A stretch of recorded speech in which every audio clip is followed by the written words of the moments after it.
Dudes and dudettes, how are you guys? This is Chazzy and welcome back to What's the Damage, and today's video is gonna be a little disgusting to talk about, you know, it's a little gross and it just doesn't, it's not a very clean topic, you know, all puns aside, you know, all dirty puns aside. I'm gonna be talking about something that really sickens me a little bit, you know, because I do love nature. You guys should know that nature, animals, you know, how can I say it, the atmosphere, you know, everything, like anything that we can do to try to save the planet, you know, I'm all for these campaigns, you know, so anything that involves a rampant excess of pollution, you know, always makes me really angry. And today I'm going to be talking about something called Lake Karachay. You know, if that's not how you pronounce it, I don't care. Okay, I speak English and I don't speak Russian, so I don't really know how you guys would even say that. But it is I don't even know if you can still call it a lake. I would go on to say it's a former lake, you know, in the region of Russia, and it is considered to be one of, if not the most polluted place on the planet, okay? It is extremely dangerous and radioactive due to the excess of pollution, you know, and activity there that involves dumping nuclear waste in it over the years, you know, and it's really crazy. And I'm gonna talk a little bit about it for you guys today, you know. I got my little cheat sheet here because there's a lot of information that I couldn't memorize, you know, and it's funny because the native name in Russian is that's it. That's the name of the name. It says it right here. I read exactly as it's written here, okay? The native name in Russian is so yeah, you know, I speak fluent Russian, guys, so that's it. Don't even have to fact check. That's exactly how you pronounce it, believe me, okay? But anyway, it is classified as a former lake, okay? It was a small lake in the southern Ural Mountains in central Russia, and starting in the year 1951, the Soviet Union used the lake as a dumping site for radioactive waste from Mayak, you know, a nearby nuclear waste storage and reprocessing facility, which is located in near the town of... I'm not even gonna bother to try to pronounce this. So it is completely infilled today, and it acts as a near-surface permanent and dry nuclear waste storage facility, you know. So basically it is a lake turned into a place where you just dump a bunch of radioactive things, you know. And it's actually comparable to this to Chernobyl, the disaster, you know, is one of the worst nuclear accidents of all time, okay? Except this one wasn't an accident. This one was on purpose, man, you know. People started dumping a lot of radioactive waste in there until finally at one point it was completely, you know, it's not even a lake anymore, you know. But anyway, so the name Karachay actually means black water or black creek, you know, in a few different languages. And here's the thing, I'm going to try to read a little bit, I'm trying to get through it, you know, in the little article that I have here. So it was built in secrecy between 1946 and 48, you know, and the plant was the first reactor used to create plutonium for the Soviet atomic bomb project. And in accordance with okay, you know what, let's just get a little, okay, so here we go. Little to no, wait a second, whoa, some really crazy stuff here. Little to no consideration was paid to worker safety or responsible disposal of waste materials, you know, so like I said, it was intentional, nobody really cared. And the reactors were all optimized for plutonium production, so they produced many tons of contaminated materials, you know, and used open cycle cooling systems, you know, which directly contaminated every liter of the thousands of liters of cooling water that the reactors used every single day, okay? So here's the thing, what is with these Russian names, man? I can't freaking pronounce this, but there was a lake with the Russian name that was the largest natural lake capable of providing cooling water to the reactors, so it was very quickly contaminated for this very reason, you know, because of their use of the open cycle system. And then the other lake, Karachay, was actually even closer, but it was too small to provide sufficient cooling water, okay? So it was designated as a close by and convenient dumping ground for the large quantities of high-level radioactive waste that was too hot to store in the facility's underground storage vats, you know. So the original plan was actually to use the lake to store highly radioactive material until it could be returned to the Mayak facility's underground concrete storage vats, but this was actually proven impossible because of the lethal levels of the radioactivity itself, okay? And here we go. So it was used for this purpose until a disaster in '57 in which the underground vats exploded due to a faulty cooling system. I wonder why. And this incident caused widespread contamination of the entire Mayak area, and it led to greater caution among the administration, fearing international attention and all of that. You know, they were afraid to draw attention from other countries, and it caused the dumping grounds to be spread out over a variety of areas, including a few other lakes. But this one here was unfortunately the main target, you know. And in the 1960s, it began to dry out, and the area actually dropped from 0.5 kilometers squared in 1951 to 0.15 kilometers squared by the end of 93, a year after I was born.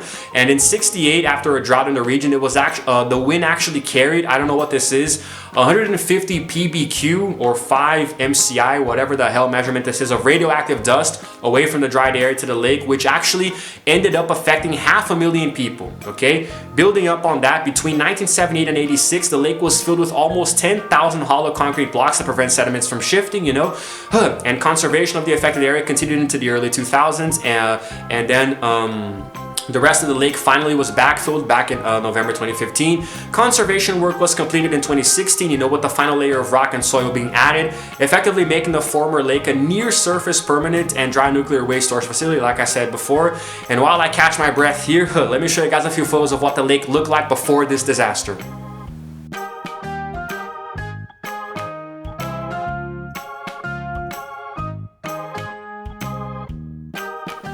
Looked pretty beautiful, huh? It was just a regular, ordinary, crystal clear lake, like, you know, pretty much any other lake in the world, you know? And unfortunately, I'm gonna have to show you guys in a little bit what it looks like today, you know? And before I do that, let me tell you a little bit of what it looks like today. Let me explain a little bit better, you know? There are a lot of scientific terms here, which I'm gonna have to try to read very carefully, you know? I have to read directly here from the source. I can't try to ad-lib, you know? But this is my chance to make my 6th grade science teacher proud, okay? So here we go, all right. So according to a report by the Washington, D.C.-based World Watch Institute on Nuclear Waste, the lake is the most polluted open-air place on Earth from a radiological point of view today, and it accumulated some 4.44 exabecquerels, which is EBQ, you know, of radioactivity over less than 1 square mile of water, which included 3.6 EBQ of caesium-137 and 0.74 EBQ of strontium-90, okay? And for comparison, the nuclear disaster in Chernobyl, you know, it actually released 0.085 EBQ of caesium-137, which is actually a much smaller amount and over thousands of square miles. And the total Chernobyl release is estimated between 5 and 12 EBQ, you know, of radioactivity, although it is essentially only caesium-134, 137, you know, and to a lesser extent strontium-90. What the hell am I even reading, man? Which contribute to land contamination because the rest is way too short-lived, okay? So the sediment of the lake bed, you know, in Karachay is estimated to be composed almost entirely of high-level radioactive waste deposits to a depth of roughly 11 feet, you know, or 3.4 meters, okay? So in the year 1990, the radiation level in that region near where the radioactive effluent is discharged into the lake was 600 roentgens per hour, okay, according to the same Washington, D.C. based natural resources thingy, which is actually just enough to give a lethal dose to a human within less than an hour, you know? So essentially, I'm gonna talk about this in a little bit, but if you go anywhere near this lake and touch any part of it, you pretty much instantly die, okay? So as of December 2016, you know, like I said before, it is completely infilled. They use special concrete blocks, rock, and dirt, you know, to fill it up, and it was completely backfilled back in 2015, and it was monitored before placing the final layer of rock and dirt, you know? So the monitoring data showed a clear reduction of the depositing and radionuclides on the surface after 10 months or so, and a decades-long monitoring program for underground water was expected to be implemented shortly after, if it ever was, I don't know. But basically, guys, if you see the lake today, if you see photos of it, or if you go to Russia, it is, I mean, people are dumb, you know, tourists have like a screw loose. They like to go to places that are dangerous and radioactive and toxic, you know, to go explore and take photos and stuff. If you happen to go to the lake, you're gonna see that it's like, I mean, I don't actually know, today probably not because they filled it in, but at one point the lake was completely red. It looked like a lake of blood, you know, because there was so much contamination and so much pollution and radioactive waste, you know, that it pretty much looked like the lake was bleeding, you know, it was totally red. It's a very sad thing, you know, and today it is no longer a lake, you know, it's not like, today it's literally just like, I mean, it's just like a landfill, you know, where if you go near, you could probably freaking, I don't know, man. But anyway, so here's the thing. Now, before the lake was totally filled in, I guess there was one estimate that said that actually, it seems like there was another lake, you know, it's connected to the disposal of the nuclear materials from Mayak, you know, and cancer mortality remains an issue, you know, when you work near the lake. And there was one estimate that the lake actually contained 120 million curies of radioactive waste, you know, and some parts of it are extremely radioactive, and you could receive up to 300 roentgens of radiation in just half an hour, you know. So just try not to go near the thing if you can, you know, because radiation is not something you guys should play around with, you know. At least that's the advice that I would give you. And now here are some heartbreaking photos of the lake after all of this excessive pollution.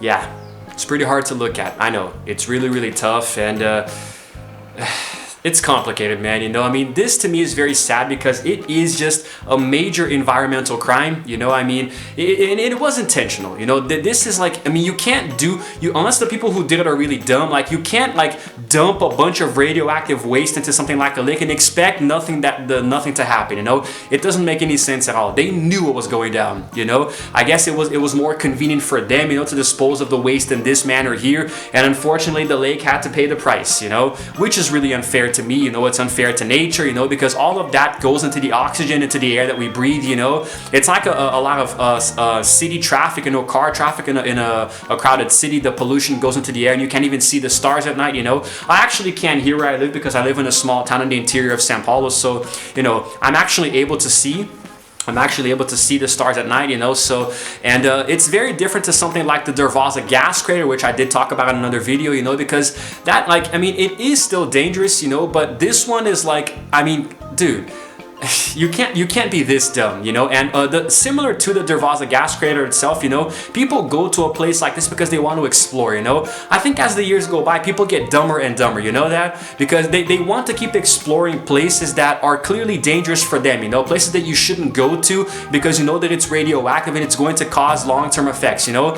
And I mean, dude, I don't understand, you know. People go to the Dervaza gas crater to take photos, you know, and I think that they might even go to this lake in Russia for the same reason, you know. It really doesn't make sense, but hey, and it's actually it's even more similar to Chernobyl, you know, because people go to the city of Pripyat to explore because they think it's a tourist attraction, you know. And dude, it is the site of one of the worst nuclear disasters in history where many people lost their lives, you know, and there is still radiation today, you know, there is still a lot of radioactivity there today. So it doesn't make sense for you to want to go to a place like this just to, you know, make memories and fill up your photo albums, you know. It doesn't really make a lot of sense. And I did also talk about Chernobyl in this video here, which you guys can go watch later. One of the best videos I've ever done for this channel, and I love the way it came out, put in a bunch of really cool photos and stuff, you know. So, and this lake here is no different, you know. People probably flock to this place every year, even though there might be signs for them not to, you know. Guys, just getting close to a place like this is deadly, you know. Maybe just breathing in the air around this place here is going to be dangerous for you, you know, because that stuff's going to go into your lungs, man, you know. It's really, really dangerous and not the kind of thing that you should play around with. But hey, who am I to judge the stupidity in people, huh? I don't know, guys, you know. I try to record these videos to give you guys some information, you know, and such an intentional hate crime against nature, I mean, it deserves to be punished, you know, but unfortunately there's nothing we can do about it, you know, except just try to be more careful, you know, and not go to these places with our families and children, you know, which is going to expose us and them to radioactivity, which can eventually lead to things like cancer and eventual death, you know. Chernobyl has this thing called the elephant's foot, you know, which is the most radioactive item on this planet, and people go anywhere near this thing and you can die within minutes, you know, or hours. And people go there because they think it's fun, you know. Influencers go to places like this to take photos and stuff for Instagram to get likes. You guys are just really dumb, okay? But yeah, go watch my Chernobyl video later. I'm gonna leave it in the outro screen here at the end of the video so you guys can go watch it quicker, you know, after finishing this one. But that's it. I really hope you guys agree with my standpoint that pollution is wrong, you know, and you would never go to a place like this even if your life depended on it. Please don't, okay, guys? It's not worth your life, okay? It's not worth your health, you know. Go on Google Images and see photos of it. It's gonna have the same effect, okay? So it's all good, guys. I'm gonna wrap it up here. Let me know what you thought about it in the comments below. If you like this video, then please give it a like and subscribe to my channel because, hey, I release videos every single day. And while you're at it, go ahead and hit the notification bell so you can know exactly what time I upload, you know, because I do it completely at random. Usually it's multiple videos a day though, okay? And that's it for now, guys. I'm gonna get going. This is Chazzy signing out for now, and as always, I will see you guys in the next video. Roll the non-polluted outro screen.